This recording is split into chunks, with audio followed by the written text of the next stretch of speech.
a looting guide to managing your inventory.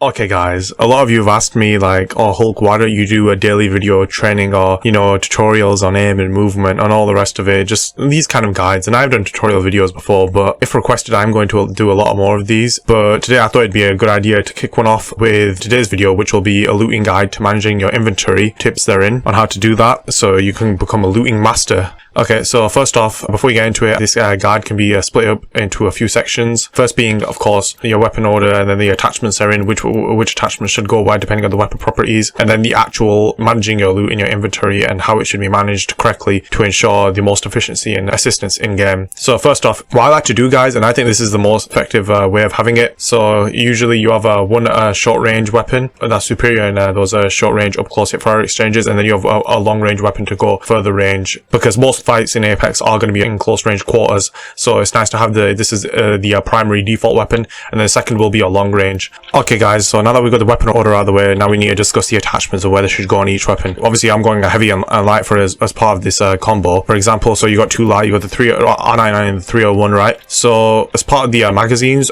whatever the shorter range like more go-to is as part of your weapon combo, that's what you should take into account, and when they're dealing with what magazine should go where and the fire rate. So obviously it's a no-brainer that your extended mag should go on the R99, given that it burns out a lot faster than the 301. The higher magazine capacity would be better off in that close range hip fire exchange. So now for the sights and the optics, or iron sights, whatever you want to call them, it's a no-brainer that if I had 3 times on the 301, of course the flatline could take it as well, but the flatline doesn't have as good a range. Whatever weapon as part of your loadout should have the higher ranged optic. So in my case, for using the flatline 301 combo, the 3 times would go on the R301, and then the 2 times would go on the flatline. But of course the bruisers work on both. Right from the get-go in terms of optics, that's your key goal, to have your ideal sight on the longer range weapon as part of your loadout. Stocks have a faster handling and a large aim drift reduction. In layman's terms, it's like faster weapon swapping speed and faster ADS speed. And there's a way you need to order this, so whatever your primary weapon is, the weapon you use when you're going into close range hip fire exchanges, that should be where your higher level stock is applied. Or if you have any stock at all, it should always be applied to the primary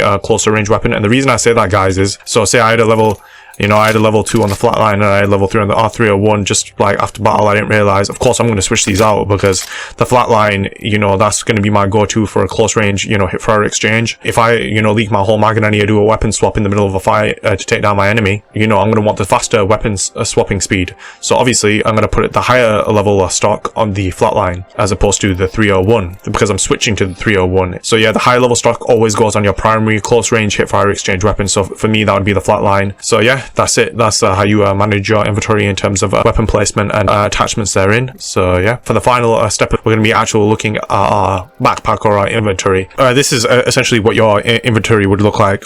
Now, considering the fact that I'm using the flatline 301 combo for the sake of this example, and in a level 1 backpack, 3 stacks of ammo each. Now this is going to depend on what weapon you have, but I'll get to that later. And now let's move on to heals. You always want to make sure you have 1 batch of each. That's at the minimum. Once you get level up to a level 2 and a level 3, you're going to want more, but we'll get to that in a minute. So you've got 2 batteries, 2 meds, 4 shield cells, and then 4 syringes. Okay, the idea is for heals, guys, you want shorter heals and longer heals. And then remember, guys, this is just the base of it. I'm just showing you, I'm using level 1 backpack as an example, like how different kinds of loot should be prioritized. And then of course you've got your nades. You want to make sure you're carrying 2 nades at all times. Nades is something you can whiff easy, to be honest. I mean, landing a thermite on someone does take skill. Landing a frag on someone does take skill. Sticking someone with an arc star takes a lot of skill. Do or die. You throw one, you miss, and then that's it. It's basically wasted. Personal preference when it comes to nades, like which ones you want to prioritize.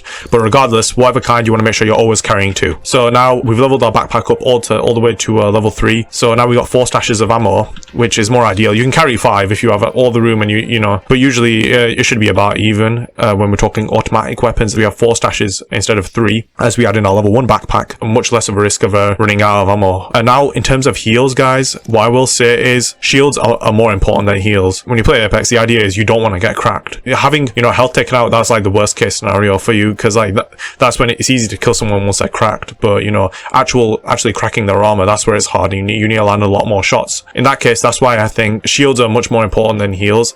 And when you have that extra inventory room, what I like to do, you can carry 3 nades as well, but you always want to make sure if you have the room, you have 2 stashes of batteries. Batteries are far more important. If you did want to carry 3 nades, you could only, having 1 batch of cells would be okay, I guess, but ideally you do want to have 2 batches of cells as well. So yeah, I mean, in this case, most people are going to carry only 2 nades and then have 2 sets of cells, ideally, because shields are just far more important. The goal is you just don't want to get cracked in the first place when you're playing Apex. So I mean, a level 3 backpack inventory, this is something what it's going to look like, to be honest. This is how it looked like with me. I wouldn't really carry any more than 2 nades. Usually I wouldn't carry any more than 2 nades.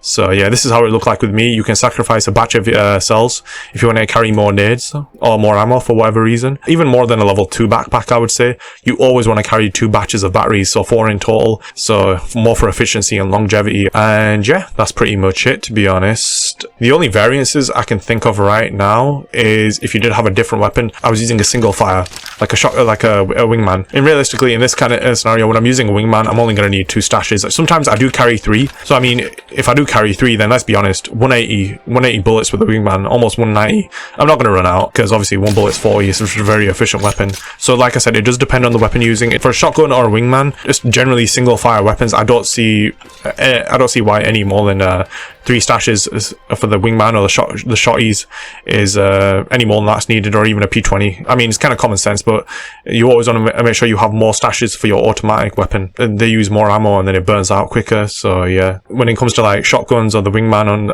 on the single fire pistols, you'd only want to carry 3 stashes. The level 3 backpack, maybe if it was a level 1 or level 2, you'd want to carry 2 stashes. If it's a sniper, you don't really even need 3 stashes, maybe if you want to be really efficient. So yeah, I mean, that's that. So I think that's it, how you manage your loot in the most efficient manner possible. And yeah, so we had the weapon placement in order, we had the attachment placement to be able to use each weapon most effectively in battle in different exchanges, and then we had the loot management and inventory guide, I guess you could say, other tips and tricks therein you can use to be the most effective. And yeah, that's it for the video, guys. That's the ultimate guide to managing your loot and inventory, and all the tips therein I can give you. And that's essentially, I think that's everything to do with loot that I've picked up on ever since I started playing Apex.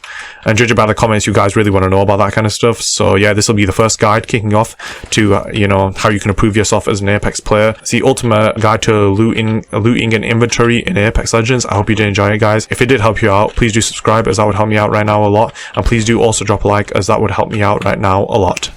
But yeah, I will see you all in the next one. Take care.